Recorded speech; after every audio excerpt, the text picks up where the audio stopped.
Would it be asking too much to say, see if there's a plug? Probably not, right? What do you want? A plug. I think there's, no, that's not. All right. There It's is up- it right there, John. Yeah, well, I didn't bring a 40-foot extension cord, so Switch seats. How low are you on your battery? I should be okay. Yeah, I'm kind of low too. but- Donna, I see a sex discrimination case coming. I went into the men's bathroom as compared to the women's. Women's is gorgeous. When are you gonna have the men's bathroom done? Me, the women's is beautiful. Roy wants. Is it just free? I think it's Wi-Fi kicks in. Yeah. Okay, yes. Yeah, This if is you've okay. done it here before. Yeah. Oh, this is just first time for this. Okay, good evening, everyone. Welcome to first, work session of the Long Beach City Council. To start, I'm going to go over our general agenda and then a few housekeeping items. Today, we're going to talk about, get a sanitation update from City Manager Gaydon, and then a little bit of a process overview on the budget. We're also going to talk about beach revenue and operations, as well as parking meters. For my report, just to start, I just want to reiterate some guidelines that the council had set in January, just to make sure that we're all on the same page. Part of that was that when we are going to have meetings, to please call Liz to request a meeting, and that Liz will contact each member to make sure that we're available and the time works for us. Also in January, the council, we agreed that we would get back to the staff when they had a meeting request within 2 business days. This past week, it took some members almost a week to get back to Mr. McNally on an event that he was trying to schedule for us.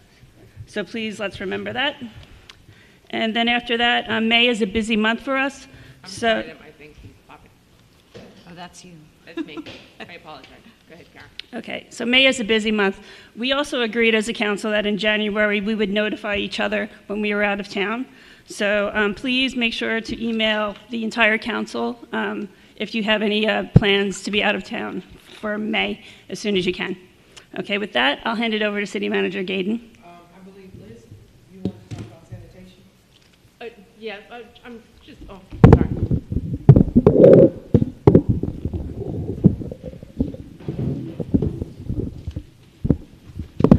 Just so we're heard. Can I have that little one? Or you could have this.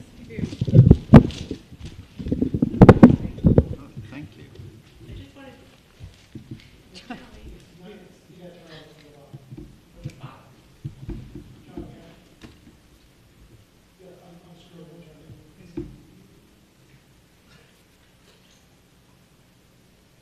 What a production. Thank you, sir. I just wanted to, just to get an explanation in case residents ask us about the clean team and for the summer months. Okay, the clean team will actually begin probably the 2nd or the 3rd week of May. We went out this past weekend where you had sanitation, highway, beach maintenance. You have everybody just out on the street cleaning up, making sure that Long Beach looks good. That is an extra day for our staff, so we will be starting, I think it's mid-May they're looking to start. A clean team also cleans the boardwalk. They will be starting, I think, mid-May. I don't have the exact date on me, on the sanitation of picking up at night for the businesses that they only do during the summer months so that we can keep the streets clean and keep the areas clean. Any other questions on that? Yeah, Donna, last night at the Chamber of Commerce, it was brought up, Tina and John and I were there, about the collection during the evening hours. And I think it starts at 6:30, was that right, John? Mm-hmm. And it seems that it clogs up the street, and it's the garbage truck during their busy dinner hours. Is there a way to do that earlier, maybe 5 o'clock? I'll check with sanitation. Okay, Yeah, because I'll check with them. We might want to check with the restaurant owners too to see, because the concern was Beach Street specifically. In the West End, that, you know, because it's just a single lane. Yeah, I'll check with them and see So, when they can start. And I guess I got one more question before we go off of sanitation. And a little time back, we had asked about, for cost-saving purposes, a plan for sanitation to ensure they're not picking up trash from businesses that pay outside commercial carters. And we haven't, well, they're not paying us, they're paying out commercial carters, but we're mistakenly picking up their trash Liz, sometimes. you need a microphone. So, and then, which also means we're paying by the ton to dispose of it. So there was going to be, the sanitation was going to come up with a plan for that, and I guess we haven't seen anything yet, and we're coming into the busy season, so. I'm The just plan wondering is where right we are. now, the sanitation has sat down with Ina as well as Dave Frazier. We've identified all of the stores, all of the businesses that do not pay, they no longer pick up. Those businesses have been notified, you do not pay us, they will not pick up, and the people, the sanitation workers that work those routes know what to pick up and what not. So they do know which businesses to Yep. skip? Okay, good. Yeah. So it starts May 2nd through October, the night pickup. And just Done. for clarity too, it's the first run is 4:30 to 6:30, Right. Yeah. and the second run is, 8:30 to 10:30. so they try and avoid the busiest dining window. Yeah. So I guess Yeah. keeping it on one shift. Well, just to put it in perspective, the comment came from a person, and the comment was about clogging up Beach Street with a garbage truck, but that happens no matter what time you do it. And then Absolutely. the Sitting poten- outside, And then the yeah. potential for the odor and stuff, that people are sitting at tables outside eating, and a garbage truck, you know, goes by, which isn't too appetizing. I had a question about that overall, because I don't even know what our code is for the sidewalks, as to what is allowed on the sidewalk in terms of anyone being able to walk on the sidewalk. You can't walk or What do you mean? traverse. Basically, what is the legal requirement within our code to be able to walk? Like, how big does the sidewalk have to be? Yeah, there is, what I will say I'm is just that, looking for clarity. Are you asking like how much space the restaurants can take up on the sidewalk? No, I'm asking how much. Oh, you're space- talking the physical sidewalk itself? Yeah, Oh, okay. like, can you, is it, 4 feet, or how wide is the sidewalk supposed to be so that I can walk through it? And are we following that consistently throughout the city? And basically, to take that into consideration with the comprehensive plan. Oh, God, okay. So I think one of the things I guess one of the questions is accessibility, right? And I think, what is it, Liz, is it 4 feet wide? It's 4 feet, but in the code.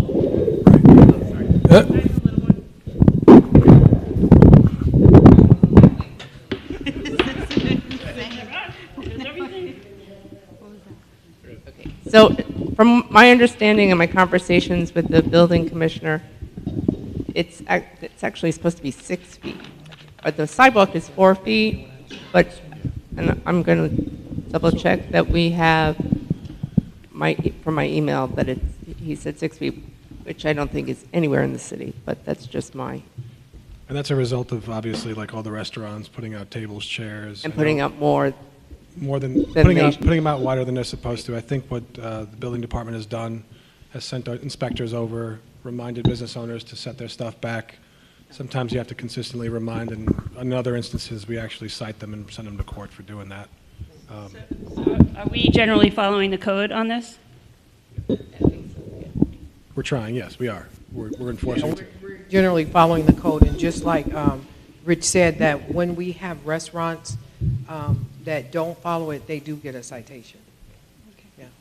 But Rich, you said, I'm sorry, Liz, you were talking about accessibility for the sidewalks. What about the sidewalks on the regular streets? Is there any requirement of how much space?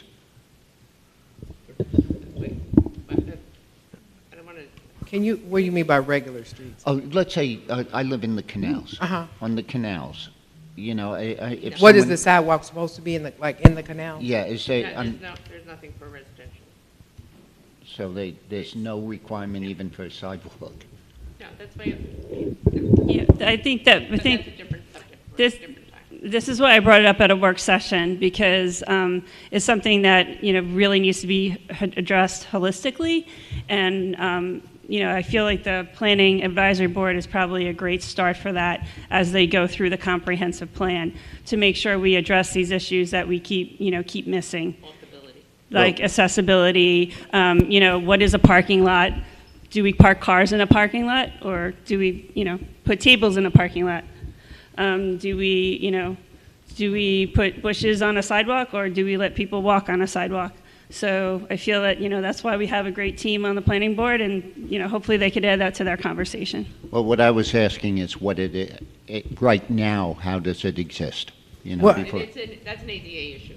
It's not a. We'll check with the building department and get back to everybody. And to give the legal team a head start so that they could work, report back to us, because you don't have it memorized yet? Okay. Right, exactly, yeah. Right, like in the West End, with the transformers in the middle of the sidewalk is terrible. But that's for an accessibility issue. In combination with the planning board and in combination with the legal team. Thank you for the sanitation update. Oh, hi. Okay, just, I had a update on the budget process, and I don't know if you had any Okay, update. we got several budget questions. It actually had to do with beach revenue. Okay. I did send emails and responses. I still have one big response to send back. We're looking at all of that right now. What I would ask is that if you have any budget questions, to put them in the grid, so that on Tuesday when we have the budget hearing, that all of your questions will be answered, and then the public will have a chance to speak. Versus you all still speaking, or if you want to mention a question, we still would like to have the question in the grid so that the staff will be prepared. Yes, John? Yeah, would it be possible to get just a simple one-page summary of major differences between last year's budget and this We're year's working on budget? that. Okay. We're looking at all of that. Yeah, it doesn't need to be a line by line, just, some of the philosophical shifts that took place, and major number changes, and why. Yes. John, I had already asked the same question, so great minds think alike, and I'm sure that'll be in the budget presentation on May 3rd, right? Yes. Some of the drivers, some of the variances, some of the maybe discretionary costs for the Yes. to make sure that this, the council fully understands, where the drivers are. Again, like Donna said, I sent an email today with the grid for the budget questions. This is within our SharePoint drive so that we all share. The idea is that we put the questions in this one page because as we agreed in January, we were not going to send off individual questions to the staff. We would each include each other on the questions, so we're not sending repetitive questions, and we're going through Donna to make sure that she can allocate her staff resources properly. So if you have any questions about that process, or if you need any training on SharePoint, ask Donna. Also, I want to make sure that when we do the budget presentation, when it comes to numbers, that's Ina. When it comes to programs or anything else for beach, that's Joe Brand, or it's the commissioner that runs that department.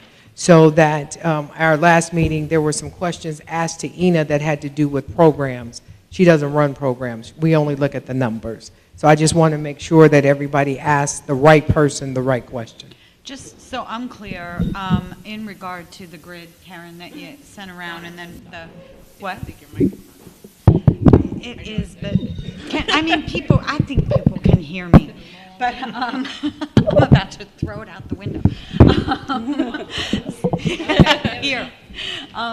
So is it two separate do you want like overall budget, then beach revenue budget separately, or can it all be in this? The beach revenue, the beach budget can be under budget.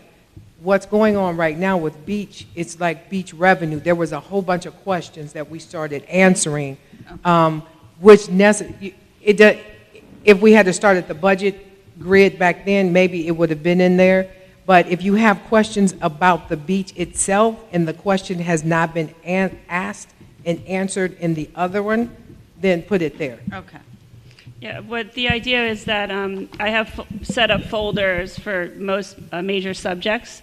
So the idea is for the Ocean Beach Park revenue, there's all the presentations that Ina did are in that shared drive, so that when when people come join us on the council in the future, they will have that history right there.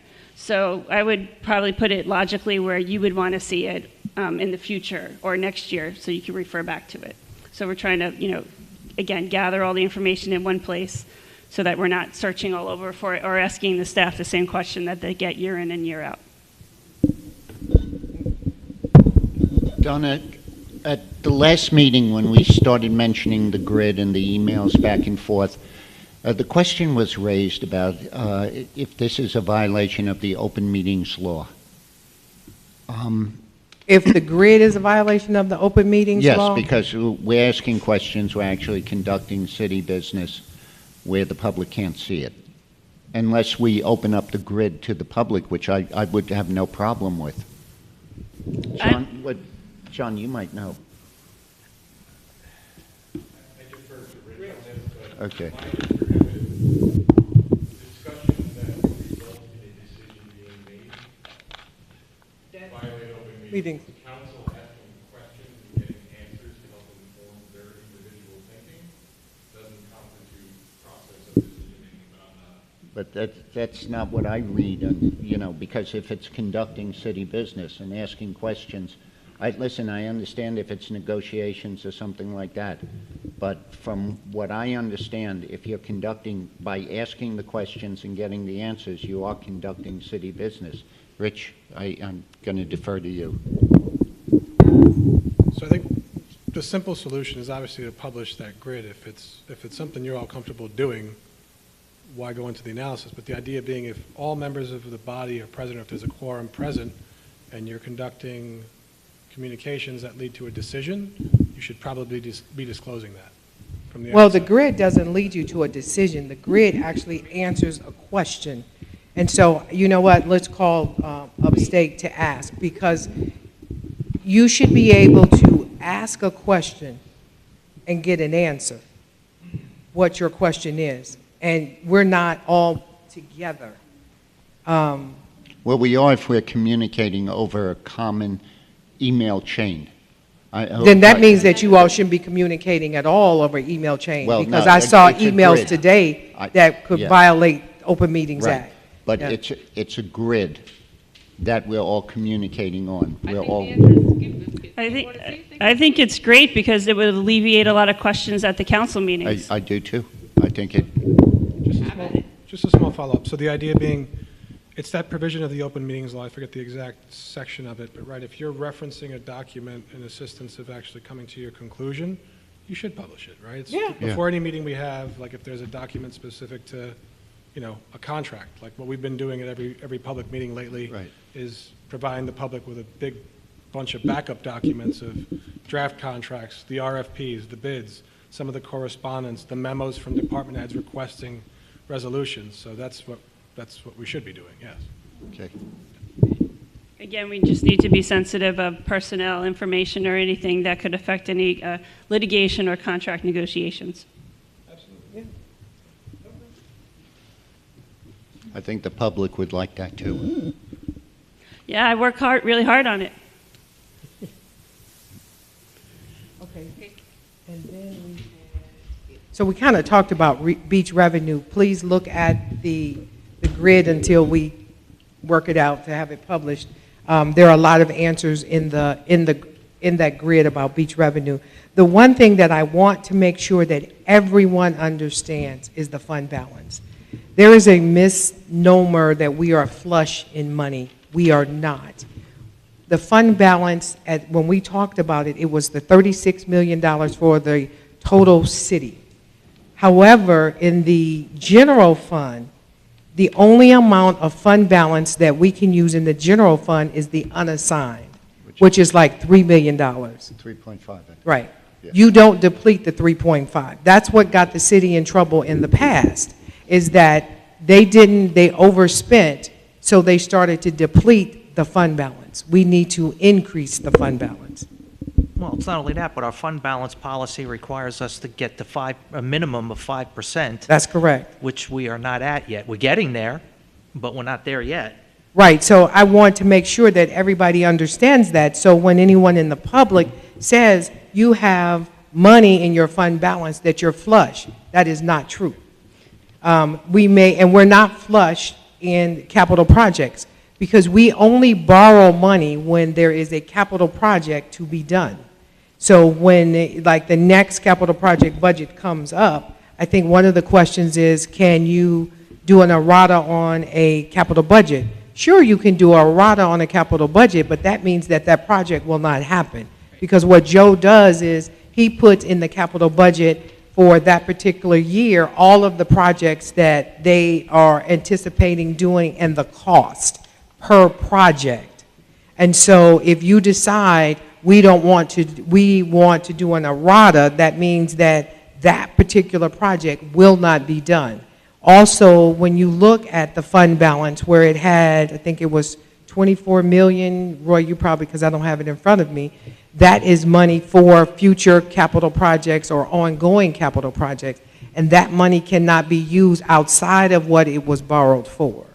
No, Donna, I agree with you. The problem was, and I explained this before, when people see that we have a fund balance of $37 million, I know you said, well, if they're not reading between the lines, or, you know, you are putting it out there, but they're still seeing a $37 million Well, that's fund called balance. education. So if you want to continue to say we only see, and that's part of you all's role, when somebody says we have a lucrative fund balance, it's your role to say, no, that is not true. Yes, we do. However, we spend money in the general fund. So in being transparent, we're going to say this is what we have, but this is all you have to spend. But if people want to continue to say, no, we still have a lot of money, and we're saying, no, that is not the case, there's not much else I can say to them, except that you only have $3.5 million in the general fund. Everything else is reserved for something else. In the general fund, for example, there's restricted funds. And then the capital budget funds are basically restricted funds as well.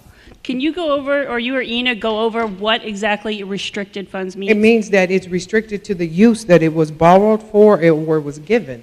I mean, when we do the budget presentation, we can mention that again, but that is what it is. But all we're talking about is the 3.5 unrestricted. Unassigned. Maybe Unassigned. I could give a good example that people can relate to. So for people that lifted their houses after Sandy, a lot of people took out loans, like I took out a home equity line of credit. So if I borrowed $100,000 and put it in the bank, which is supposed to go to the contractor, that doesn't mean I have $100,000 in the bank to go take cruises and go to Las Vegas and buy a new car. That's money that is allocated for a very specific purpose and can't be used for anything else. It would be illegal and improper to use it for anything else. That's basically what restricted funds are. It's the same thing. It's like if you borrowed money to lift your house, you got to spend it to lift your house. These are funds that are allocated mostly to capital projects. So capital projects are the roads, the new water tower we're going to need, all the infrastructure, replacing water mains and sewer pipes and things like that. So the money is basically kind of pre-spent, so to speak. So that's maybe an analogy people could recognize through their own experience. Okay, so if you have questions, I would say until we get the freedom of information, if you have questions, just email them to me. And then till we can get the grid out there so people can see them. And then I'll drop them in the grid. Okay. Yeah. But please copy your colleagues so that we don't ask the same question again. No, then we're trying to make sure that that's not a violation of freedom of Okay. of the open meetings. Okay, got it. Yeah. So I think that once I can give the answer to everybody, just don't ask the question to everybody. I think the next thing we were going to have an update on parking meters. Oh, let me go back. Fire truck, fire ladder truck. We've had several conversations. I've had several conversations with at least 4 different vendors, 4 different people talking about RFPs, talking with the committee, talking about doing a spec, talking about the consortium, and what was the best route for us to take. And so at the next meeting on May 10th, is it? We will have an update on the fire truck on which. Work session, May 10th. Yeah. Yeah. What? Yeah, Meeting. Okay, work session. Right. We will discuss the fire truck. Speaking, when is your next fire meeting? Don't know. So one of the things, and maybe we could do this at the May 10th meeting, is we probably also need to have a discussion on kind of what process do we want to follow going forward to get equipment. Because the fire department's telling us we're going to need other new pieces of equipment in the next few years. So, Well, whatever process we use for this ladder truck is going to have to be the process that you use in the future. So if you want to go with a consortium, you cannot go out for an RFP or a spec. If you don't want to use the consortium or go out for specs or an RFP, we drop our relationship with the consortium because we get a discount price through that. correct, that's what I'm saying. We Yeah. need to determine what process we want to follow. Right, and then you do an RFP. I saw an email where somebody said an RFP would be $4,000. It's $10,000 from beginning to end. It takes 3 to 6 months to write the RFP because the person writing it has to work with the committee, and it's phases of it, and I did talk to the gentleman about writing it.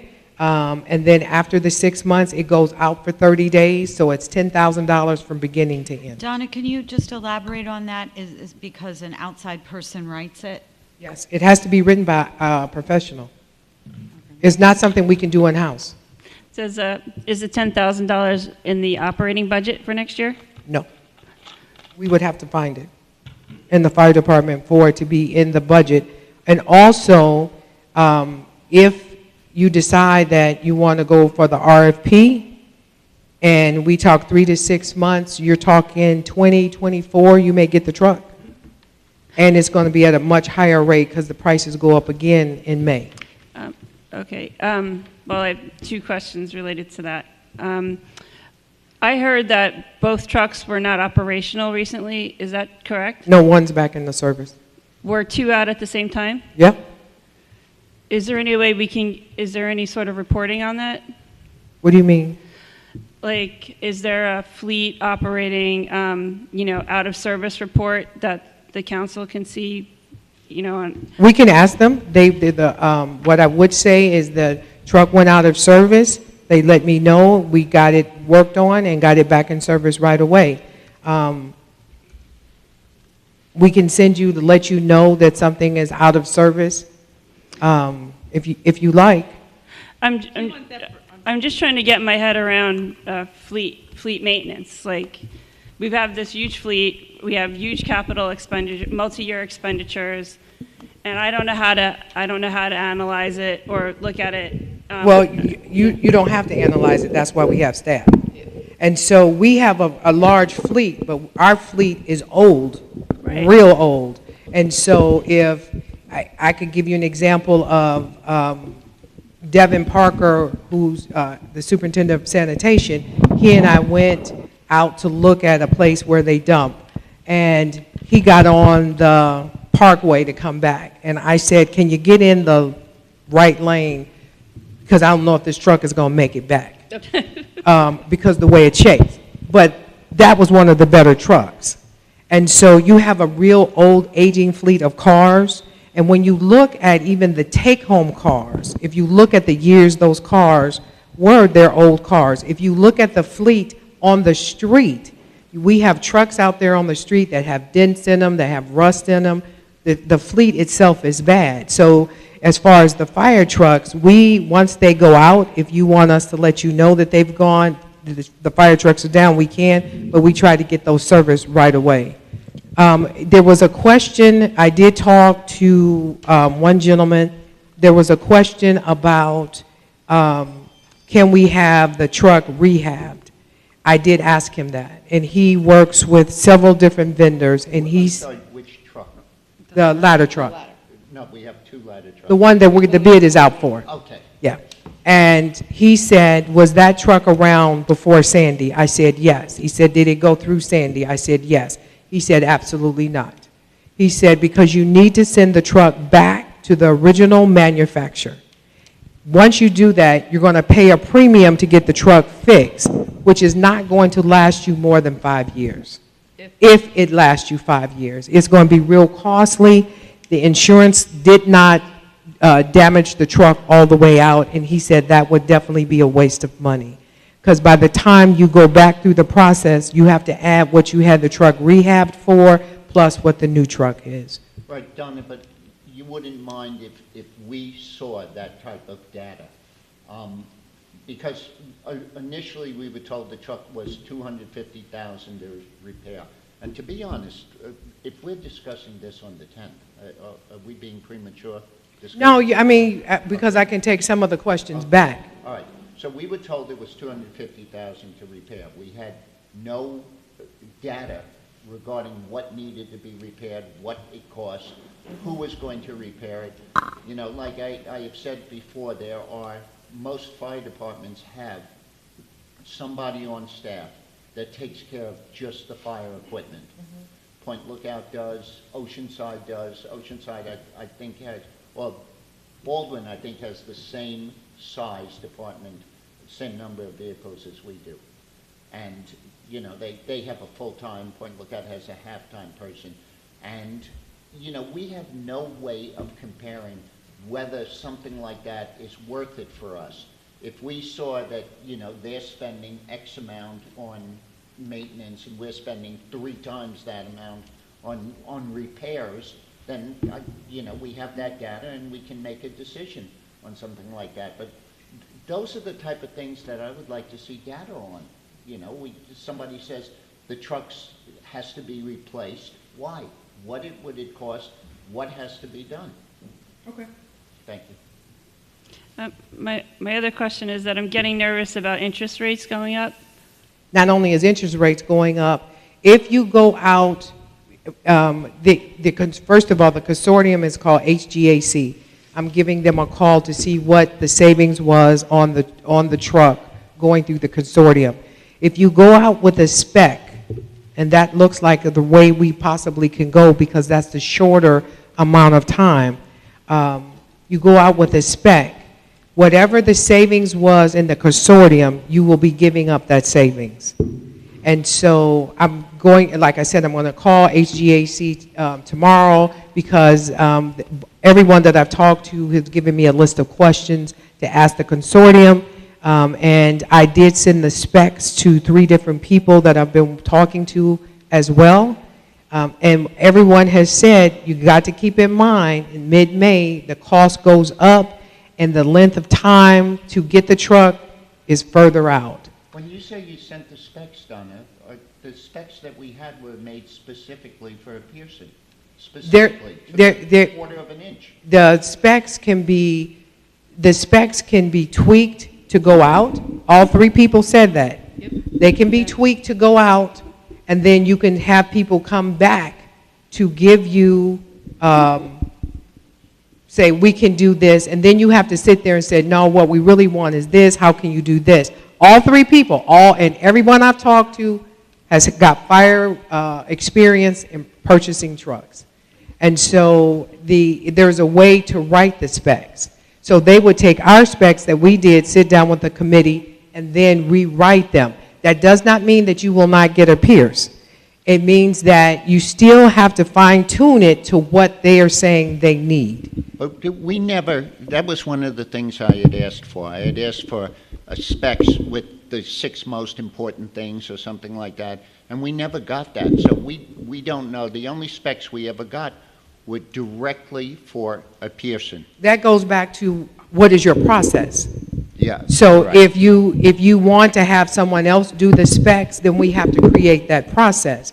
And then you have to say, we're not going to be in the consortium. Because when we put the specs together, we will put those specs out on the street and see who comes back and says, we can give you a truck. It might be this, but it won't have this. It might have this, you know, and then So they will work through that. A consortium limits us. We have to take the specs from the consortium?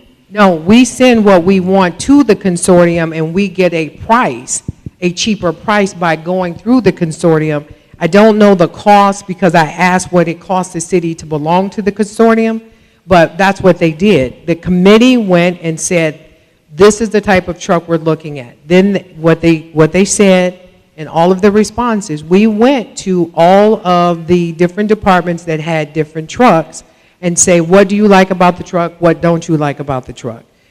They told them. Then we had Mr. Basile come in, and Mr. Basile said, and also there's another gentleman that I was given his name by a couple of dealers who writes RFPs, that when you look at the different trucks and when you write it, it's done, you can get a truck 4 different ways. One is the consortium, one is the committee, and one is the specs, and one is the RFP.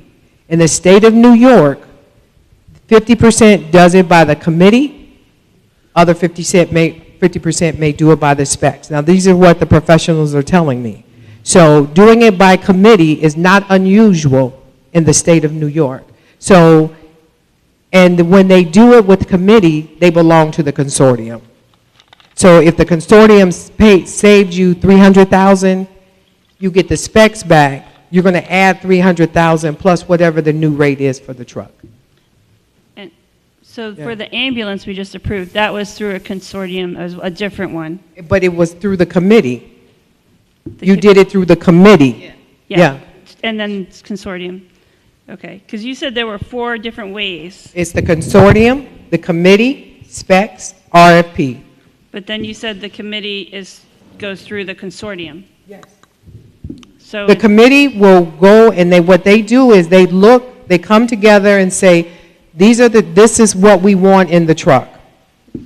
Then they then go to other municipalities, which our committee said they did, to find out the different types of trucks they had, what they liked about those trucks, what they disliked about those trucks.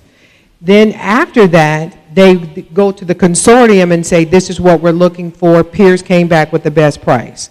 When that was questioned, we asked Mr. Basile, who worked for the New York Fire Department, and he said that, yeah, you can do it by specs, but the committee had done a good job. But then he added things to that because he said, you will have this truck for a long time.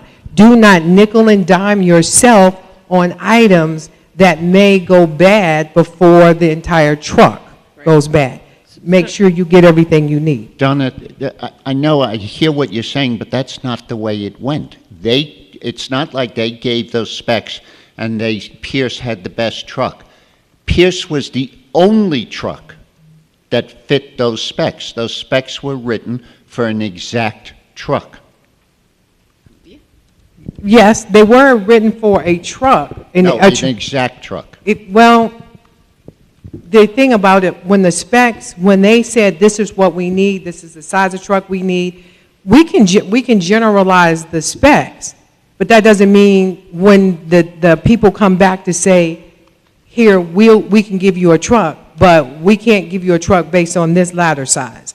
We can't give you a truck based on this, but we can give you something and downgrade it. Yes, and in fact, it probably was written for Pierce because Pierce was able to give them what they said they needed. It was written exactly for the truck, to No. a quarter inch. No, but Yeah. you're not hearing what I'm saying. I'm Yeah. saying that they decided what they needed.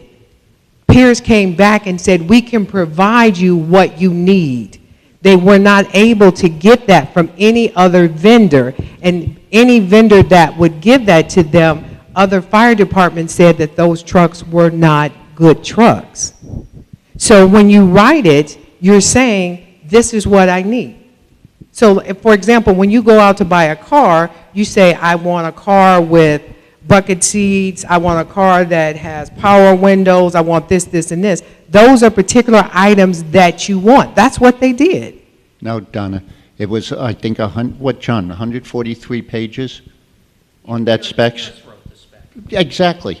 So they did. But they're telling them they said what they needed. You know what we did not have, or maybe we do, and I just don't realize it, but that piece you said, Donna, that would be helpful for me, is when they went out to other places and then it came back, no, we cannot. That? They talked about that. But they don't have that documented to show. You know what I mean? Like, so we're going to go back to the process. Yeah. You can't make up the process on the fly depending on what you want to buy. So you just approved an ambulance that went through the consortium and went through the committee. If you do not want that to happen in the future, we got to come up with a process. So you're going to say, one, we want all of our vehicles to go out on specs. RFPs could take too long with the supply chain. We want everything to go out on specs. We're going to not be in the consortium, because being in the consortium means that this is what we want. We're telling them this is what, and when they looked at everything, yeah, Pierce probably wrote it at the end because they were buying the truck at the end. But they did say, this is what we're looking for in the truck. And at the end, the person that's going to write the specs is Pierce, because that's who they were going to buy it from. Right, so that's the past. That's the past, right? So I'm still stuck. If there's 4 options, can I just clarify them again to make sure I understand? The first option you said was consortium. Do you really mean direct consortium? That the city goes directly to the consortium? Yes. That's one. So it's like direct to consumer, direct to consortium. Okay. Then the second one is committee. And that is really committee to consortium. Yes. Then it's specs, then it's RFP. Yes. Okay. Thank you. So then you said 50% go through option number 2, committee to consortium. Yes. And then the other 50% go direct to consortium. Or direct, or specs. Specs or RFP. So that's custom. Specs are custom. That's like basically. Right. But so is the RFP is somewhat custom. It takes, the problem with the gentleman said the RFP, it's going to take 3 to 6 months to write the RFP. Right. Closer to 6 months. And then you put it out for 30 days. And then we're going to wind up with the exact same truck. So what we may end up doing is putting out the specs, putting the specs out. It'll take us about 30 days to get all the specs done, put it out, see what comes back, and then what they'll do is then they'll fine tune it to what they need. Because what you will get back is companies that will say, we don't have this, we can't supply this ladder, but we can supply this type of ladder. Right. We can't supply the width. We can't supply the width of the truck this way, but we think that this is truck that you need is what the truck that we can supply, it can get down certain streets. And you have to remember that when the committee did the truck, our streets vary. You talked about the sidewalks, the streets vary in size. So if you're in the canals, those are narrow streets. And so there is a particular truck size that you need to go down those streets. But Donna, what I'm saying is, it did not, when we talk about specs, it wasn't we need a truck that's X number of feet and has X type of ladder. We had the specs. We need a truck that fits 143 pages. I agree with you, Roy, but what I'm saying is they decided first what they needed. They had specs to say this is what we need. Then after that, they found that the best truck for them was Pierce. Then Pierce would write up the specs based on what they said they needed. And I think, as a council, we have a right to see the original specs. Okay, I'll And ask we them if never, they and have them. we've asked for that, and we never got that. I'll ask what they did for originally to notify the company. So on May 10th, one, is there a decision point from the council? And two, what is the decision point? Well, the decision point, really, I just updated you on that. If we decide to go out for the specs, there is no decision point. Do we decide that, or? No. Okay. Your do we get a- committee, one of the Yes, things is, yes. you have to empower your fire board No, I'm all to for it. do what they have to do. They then bring a recommendation to the council to make a decision.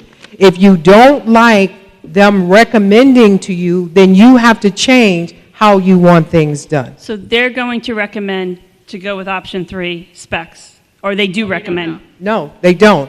We are saying, we don't have any more time to waste to come back here to say, what do you want us to do? So the thing is, the specs is the easiest thing to do without going out for an They RFP. want to do the consortium option. Yeah. And we want So what they more. did is they said, Mike. based on their general parameters, so what they did, based on their general parameters that they came up with, they said the Pierce truck, they felt, after doing their, talking to various departments, met their needs the best.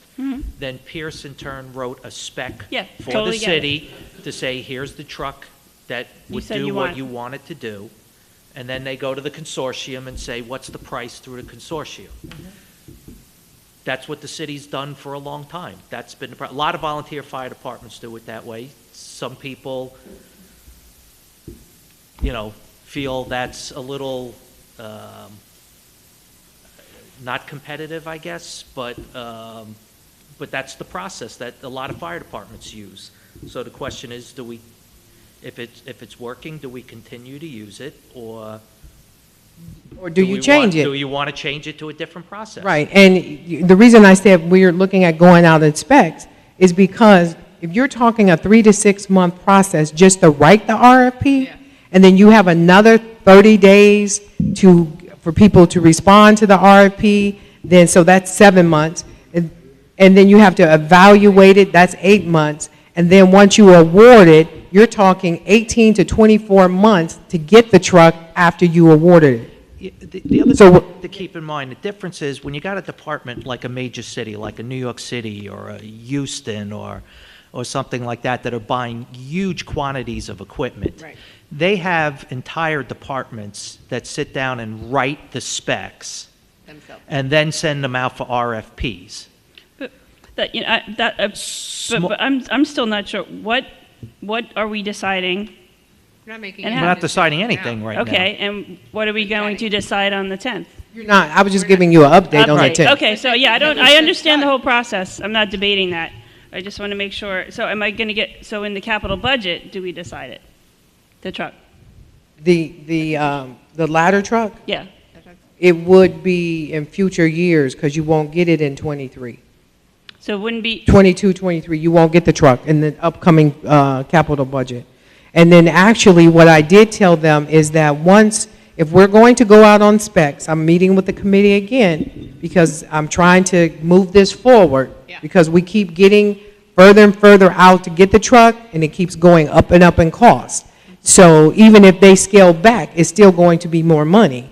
So I'm telling them, if we decide to go out on specs, and we all agree on it, and it's got to come back to the fire board, then put the specs out for every truck we need so that we can start the process because it's going to be years out before we get what we actually need. So we would want specs on more ambulances, and that makes sense. but that's a decision. Right, well, No, the other thing too is, We would want. really, the fire commissioner should be here for that. Yeah. Well, Well, that's a maybe that's recommendation. Well, because we weren't going to talk about it. On Right, the that's 10th. what I'm And, saying. yeah, we really weren't going to need- talk about it. And so what I would suggest is that we go back to the fire board. If they make the decision, the very first thing you all have to do is figure out, are you going to follow what the fire board says? Yes, And if you're not going to follow what they are recommending, then you all make the recommendation. No. Otherwise, you don't need them to make recommendations. They brought a recommendation to you months ago and said, this is the process. In the meantime, because of everything that's been going on, I have been saying, okay, is there other ways we can do it? I've talked to several different people about the way to purchase a fire truck. Roy, I'll see if I can get your answer for you on that information on the originals. But it's time to make a decision. And the decision is, if they come to you and say, this is the best way we think right now, today, to get this truck, are you going to follow their recommendation? Are you asking for a vote now? I'm saying you need to think about that. Oh, okay. You need to think about when they come. Pose it as a question. Okay, well, however it is a question, but it's a question for you to answer within yourself. Okay. Not a question for you to answer right here, is that you need to decide as a council, each one of you need to think about it. How are you going to move forward? How are you going to repair what has been done? You empowered them to make a decision and then turned around and said, you didn't make the decision we wanted you to make, or you didn't use the process, but nobody identified the process. That's why I'm saying right now, you got to figure out what you want the process to be. It either will be with the fire board, they will make the recommendation, or you tell us how you want it done. Just to back up a little bit, when the truck was first presented to us, we got zero background information. All we got was, we want to buy a $2 million fire truck, and this is it. It's like 1.5. And not only that, but then there was the contract that they wanted to buy the truck under was for a completely different fire truck than they wanted to buy. That raised a flag, you know. It's just messy. So No. it was not a. But they corrected that. Yeah. They heard Correct, what but you I'm said, saying is, but all no, the stuff we're talking about now, none of that, the ambulance, they did it the right way. because they had the history. Right. That The they ambulance, did they it. came to So us and they gave us came the back to information. you with the correct information. Every question you asked, they came back with the correct information. Anytime an error was made, they came back with the information. So when they went to do the ambulance, they had learned from their mistake Right. with the fire truck. Right. And So yes, it was not correct the first time out, but by the time we got to the end, it was correct. So you all however you want to let somebody know, and I'm going to talk to them tomorrow because the three people I sent the specs to that we have, we'll be talking by the end of the week on next steps. So, Donnie, you sent the specs that they gave us to 3 people? Mhm. It's going to come back as Pierce. No. You didn't understand what I said. I sent it to 3 people to figure out how to write the specs so we can put it on the street. Okay. I didn't send it to 3 vendors. I sent it to 3 individuals who would be able to write the specs for us. Yeah, and if you're going to call HGAC, like I said, the contract that was in the resolution was for a different fire truck than they want to purchase. So you need to make sure we're referencing the correct contract for the fire truck they actually want to buy. No, I will. Because it changed 3 times. It went from an Arrow to an Enforcer to a Velocity. Yeah, we'll make sure it's.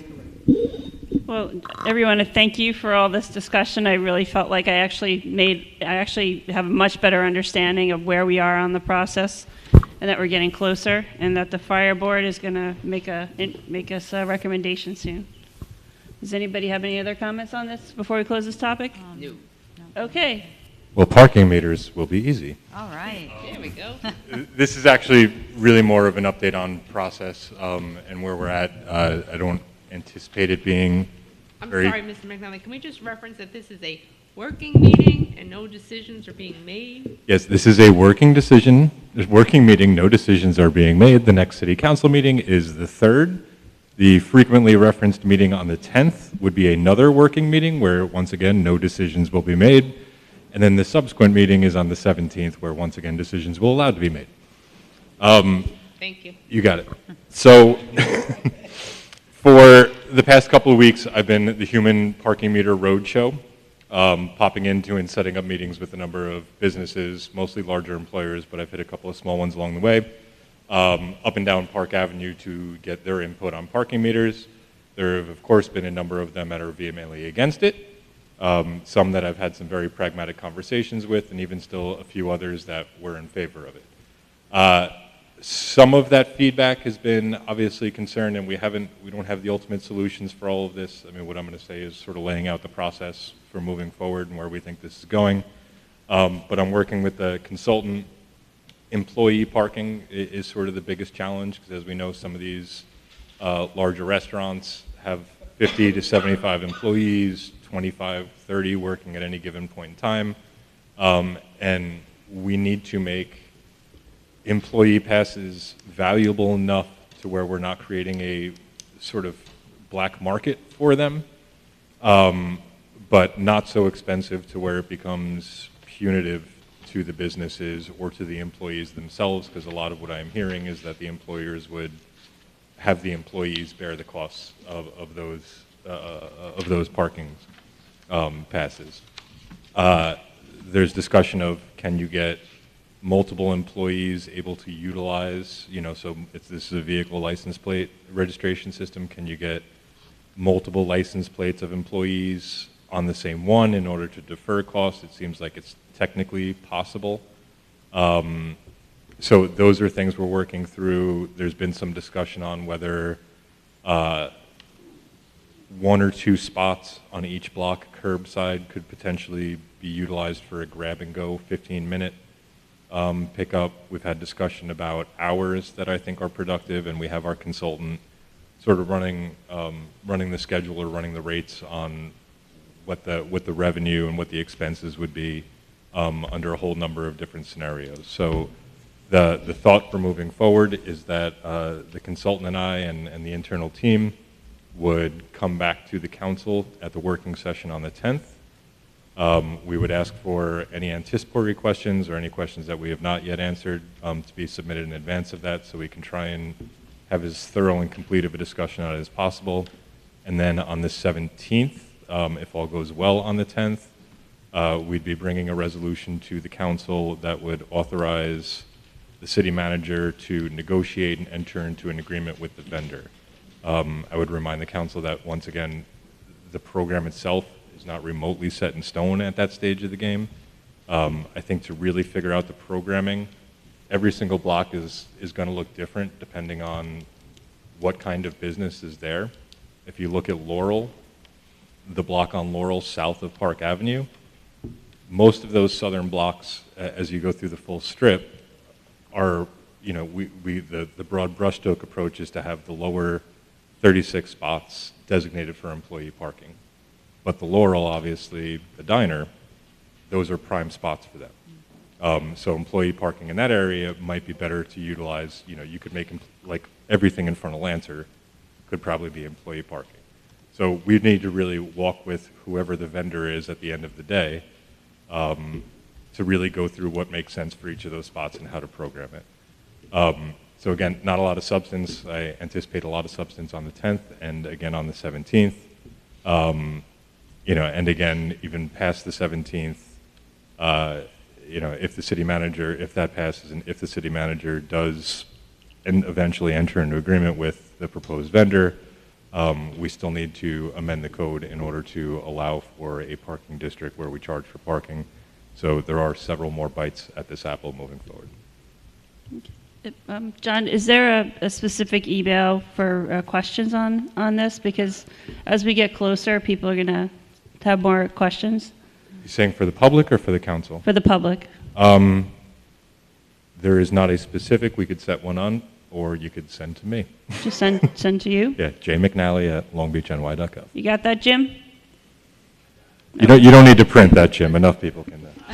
And then, I always love thinking about the flexibility of the code in the future in terms of right now, certain businesses are in certain spots, and the future could be different. So how do we account for that and make sure it's not abused, Yeah, I would defer to Rich on how I'm not a code specialist, but I would not think that whatever code is created, I mean, I think you're defining a geographic area, which we're not likely to, the central business district is not likely to change in massive ways. St. Mary's is going to be St. Mary's, whether commercial continues to run east, or commercial goes even further west than where it is. When you change that, if that ever gets changed from residential to commercial, then you would change a parking district associated with it, I would imagine. But, I think what you're looking at is a general geographic area, and what the price structure is what ultimately needs to get adopted. I don't know that you're necessarily detailing where every employee spot is or anything along those lines. Yeah, Rich, save me. No, John, you're right. Basically, the code would be general in terms of geographic location, identifying the district in which we're going to implement parking.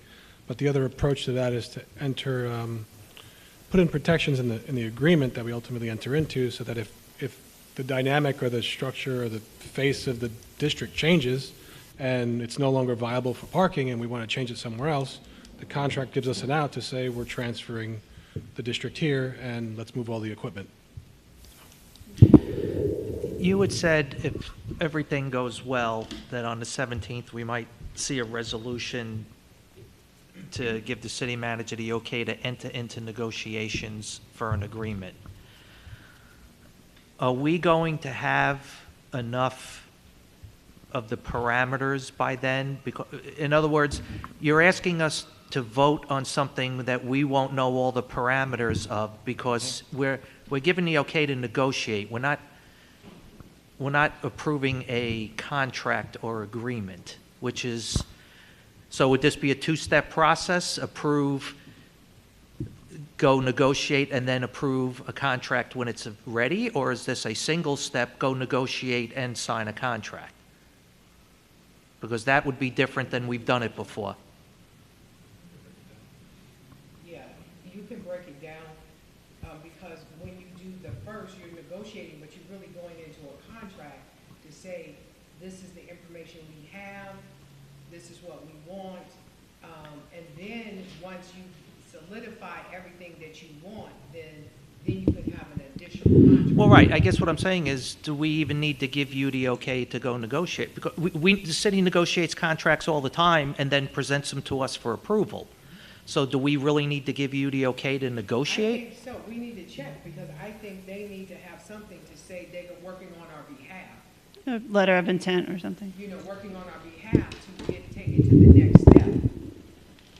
And I would just, I mean, and I'm spitballing a little bit here, but if you go that approach, then the contract and the approval of the district are probably right up on each other, and maybe even at the same meeting, which affords you the option for public hearing one meeting, bifurcate it, and a vote the next meeting, so it gives the public that opportunity. But once you've entered into that contract, if we need all of those nitty-gritty details hammered out on the specifics of the district, then you've already got the details of what the district look like, and I think the votes probably take place at a similar time. Yeah, That's I me guess what I'm spitballing. not clear on is how we potentially vote to approve something that we You don't know all the what it is details yet. of. Mm-hmm, I get you. That's kind of a little open-ended. So maybe it's a two-step process, or maybe you I don't know if you need the approval to negotiate. We'll look into that. Yeah, Right now, I'm thinking it's a two-step process, might be. yeah. Because they're going to say, we're not going to do all this work. Right. And then Right. you all decide Yeah. you don't want to. Not doing it, right. Right. Right. And so Right. that might be the first step, and then the second step is after they've done all the work, this is the outcome. Now do you want to move forward? Could be. And it's, I mean, I think you're, again, the sooner you can send us your bevy of questions, I know you guys are never short of No, we are not. questions. So the sooner you can send them, I think the better sense that we'll have kind of where we're at. As we're able to reply to some of them and then see what comes back as a secondary question or, so I'm sorry, I don't have a very good sight line on Tina. So what is the timing for getting those questions in? I think the sooner, from the council ones, start rolling with them tonight. So the sooner that we can mull them around between the consultant and the potential vendor, and the internal staff, and once you get responses, that obviously triggers additional thoughts. So, it allows you to come back for a second bite at the apple as well. Just to that point, did you make any sort of progress or research on the public library component? I did sat down, I walked the street with Tara. Their employees currently are provided up to 22 spots in the employee parking lot behind City Hall. 12. Yeah. Up to 19? Is that what it was? There was some numbers. I know it's Anyway. selfish, but I was focusing on the residents. The patrons we talked about, they currently don't really have a 15-minute grab and go right in front of them. There's one in front of Starbucks, and then there's 2-hour parking currently lined up there. It's also a towaway zone. Correct. And the center island across the street is time restricted as well. So this would be metering it. We are in discussions. We haven't come to the conclusion yet, but she indicated, they have at any given point in time approximately 26 customers that are utilizing the library. For their larger events, they can pull in up to 200.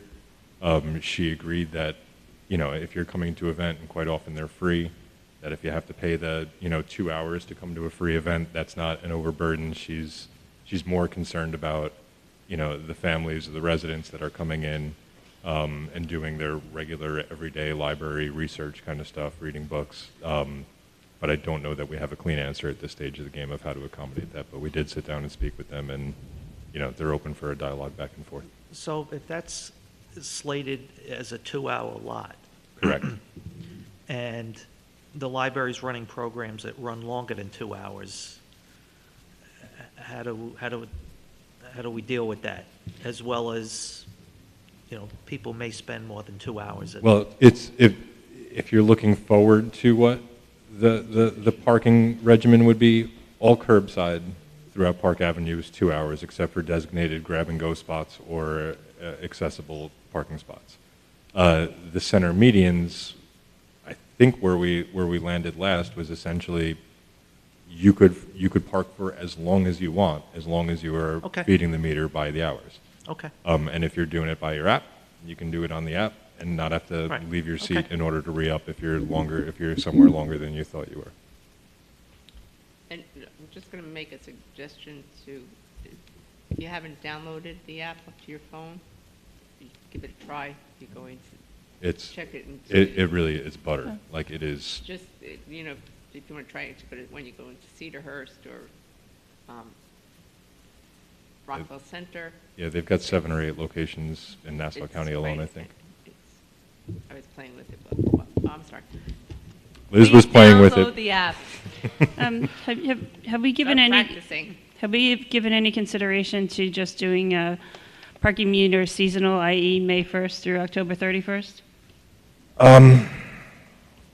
We have looked at reduced rates for peak and / off-season, but I don't know that we've done runs of just summer season. I can ask the consultant to do it, but I think your payback gets significantly more drawn out. It was reported back to me this weekend that that's what Cape May does, so. Okay.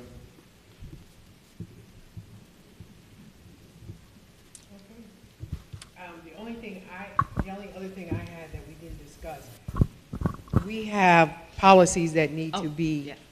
approved. actually, I was going to ask that, because we have 2 we submitted comments on Yeah. a few weeks back. And so Rich has been working on those. So on the Thank you. 17th, we want those policies, we need to pass those policies. We're coming up at the close of the year end, and we need to get as much year-end work done now.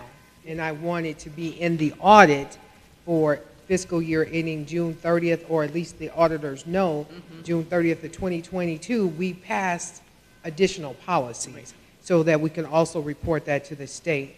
So Karen, if you could put the grid there for the policies, anybody has any questions, put the questions for the grid or email me, I'll put them in the grid till we work it out, so that on the 17th, or it's the 17th. So these are the 2 we submitted comments on a few weeks back, right? Yeah, but if Okay. you submitted comments, but there's more than 2. that Rich keeps sending out. It's more than 2. I gotta go back. Can you send us a list of which ones? So, Yeah, I have them Yeah, because I only Yeah. remember the 2. so, Yeah. calls and public so relations. technically, we're supposed to review policies annually Well, for changes. we review them if there's changes. If there are no changes, we don't bring them back to you to vote on. And so there was only one change, which wasn't significant. It was a change of name. The policies that you have voted on in the past, there are no significant changes. Unless we have any. So that means we should all be looking at the policies again to Well, make sure. those policies are looked at the professionals. So we follow GFOA and accounting standards. So when we make changes to those policies, those are based on the standards. So you can continue to look at them whenever you would like to, but we do send them through to make sure. And all the policies that we've had thus far have gone through because we now are putting them all in one book. Right. But I want to get the rest of the policies passed because we're going to be sending you a couple of larger policies here pretty soon that need to be approved in June.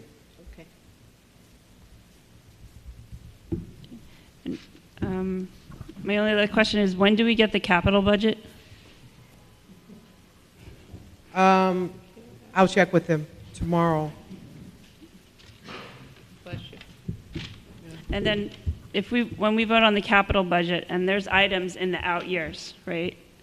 And if we vote yes, does that mean we are approving those projects in the out years? Yes. The funding for those Yes. specific No. projects? Well, the Yeah. way, the way it's typically worked in the past is what's in the next fiscal year is what is going to be borrowed for. Yes. The stuff in the out years has often been wish list Yeah, stuff. or it's things that they're going to do. You're not And- borrowing in the out years. For You're only- example, yeah. fire trucks have showed up in the out years many Engines. times and never came Engines. to fruition. Right, right. You know, it tends to be a wish list. That's the way it's been. Now, that doesn't mean that's the way we have to do it going forward. No, you're not going to borrow, you're only going to borrow for the current Correct. fiscal year for that budget. But the out years also are projects that you may start in one fiscal year, but it goes across several fiscal years. But you only borrow for that particular fiscal year. But if I vote for that budget and there's something in the out year, does that mean I approved it already? That it's set, that it's done, it's approved? It just shows that it's in the out year. What you're approving is the borrowing for the current year. The Okay. out year project, when you get to the next year, moves over to that current year. Yeah, so like I said, the out years tend to be more of it, again, the Yeah. way it's been done to this point, tend to be more stuff they're identifying they are probably going to want to do Right, going yeah. forward, but then when you develop the budget for that year, whether you can afford to do it then becomes You know the what, issue. it's actually a little of both. See, that, Because you may have a project that water meters, for example, water meters may start in this fiscal year, but they also will be in the next fiscal year. You're not asking for the approval to do the water meters, but you know that it will continue on. You're not borrowing the money for the future. right, it's just because like we've already approved a time clock, capital expenditure twice, right? Once or twice already, right? So we're going to vote on it again. So this time counts? No, if it's in this year.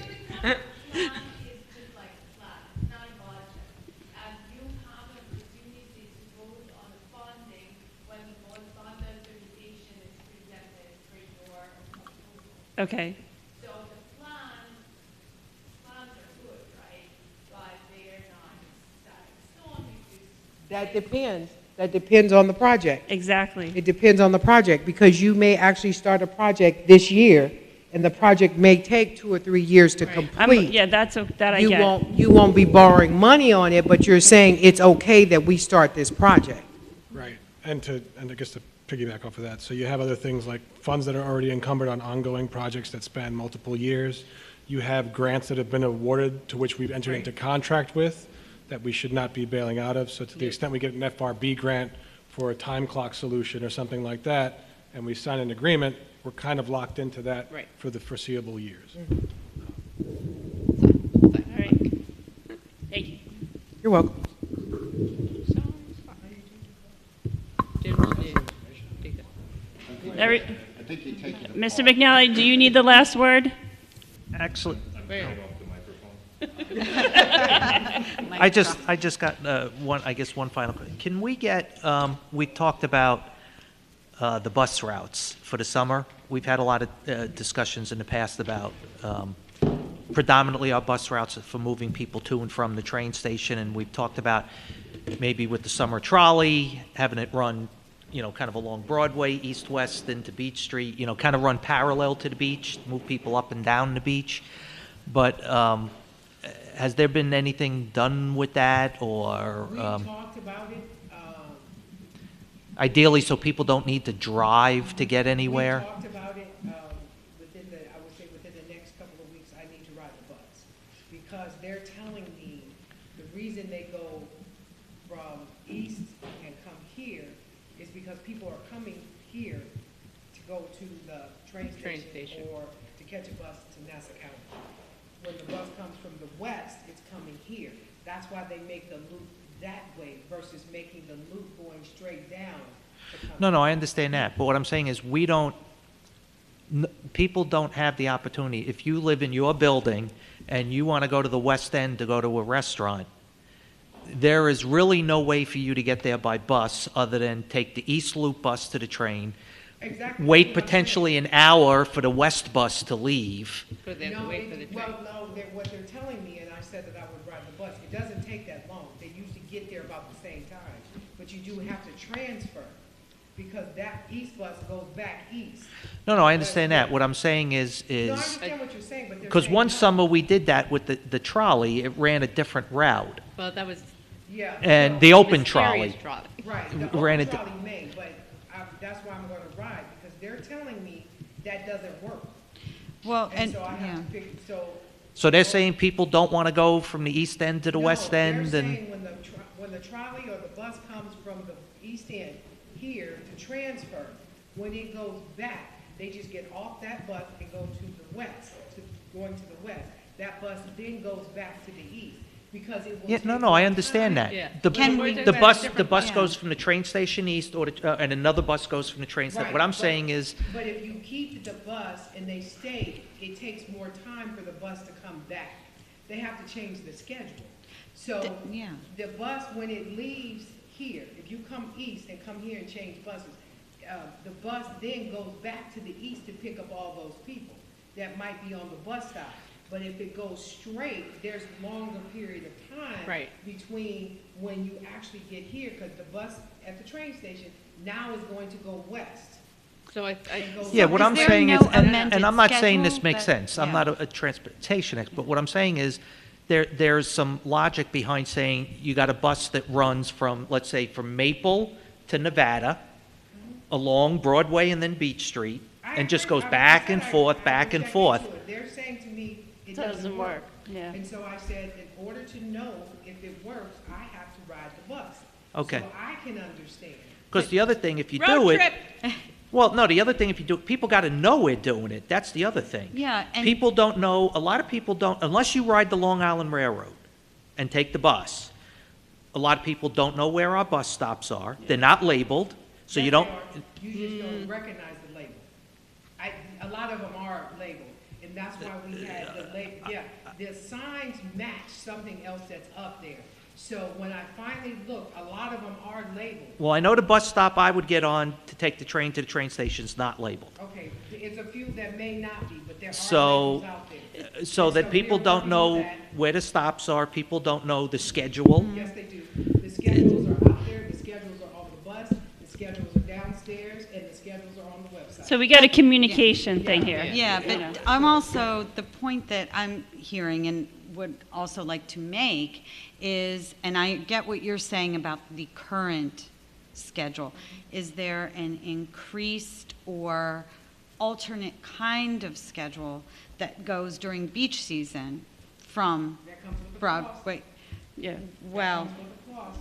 So if you're running an alternate schedule with the beach season, during beach season, that comes with a cost. We can look at it, but you gotta be able to say we are, because we only have so many full-time bus drivers, so many part-time bus drivers. So we have to look at what that will cost. Right, but us. this goes to the thinking outside the box. So we run a shopper special bus that, quite frankly, not many people use, but we still run it. Why couldn't we, I'm just, again, thinking outside the box, change the route and make that shopper special, because going to the West End restaurants that's shopping, you know, so potential. I'll take a look at it. Right, no, I'm saying, you're not gonna have the answer now, I'm not expecting, that's what I'm saying, but we keep talking about this every year and nothing doesn't seem Well, to it go anywhere. seems like we have to optimize it, and, you know, I'm sure these ideas have been talked about before, so there's probably some explanations. Yeah, and some ideas have been talked Yeah. about before, because when we were not at MLK, we started running a bus, there's a bus that goes to Magnolia. So when people say, I don't know when the bus runs, the bus schedules were downstairs, I don't know if they're down there now, but last summer they were downstairs. I went on a couple of buses out here, they were on the buses, and it's on the website. So that, I mean, Donna, Nassau County, I believe, has an app that tells you where each bus is and when Yeah. it's, and I understood from Nassau County that would be really cheap as long as we have GPS on the buses. We have GPS on the buses, don't we? They outsource to NICE. yeah. It's all outsourced, the buses by the county. Yeah. So it would be through that, I'll take a look at it, Okay. and then report back. And is there any update on the fare boxes? No, For the we're bu- waiting on Nassau County. Okay, They haven't instituted them. Okay. We're gonna get them for free. right, And so, once they, so we're waiting on them. yeah, Yeah, okay. for their program, yeah, Okay. to roll out. all right, anybody have anything else? All right. What's that? We talked at the beginning of the meeting about required widths of sidewalks in the city. I'm going to defer to the building commissioner, but just doing a quick search on our code, we have provisions in Chapter 23 about obstructing the sidewalk and encroaching upon the sidewalk, which leads to penalties and issues like that. Our code specifically adopts the New York State Building Code. You referenced that in the Google search, and the minimum width of a pedestrian walkway is at least 36 inches, which corresponds to the bare minimum of the ADA requirements. So there's lots of different points that we can touch upon, but we generally follow the New York State Building Code. There's another provision in our code that has a minimum width if there's a tree in the sidewalk as well. So lots of, it depends on the question you're asking, but the width is there, just depends on how wide and where you're talking. Sounds like a good intern project. Oh, yes. All right, thank you. Thank you. Good night, everybody. All right. Good night, thank you. Thank you, Tommy. Thank you, Ina. I don't know. Thank you, Joe. Thank you, Dave. Thank you. Genius.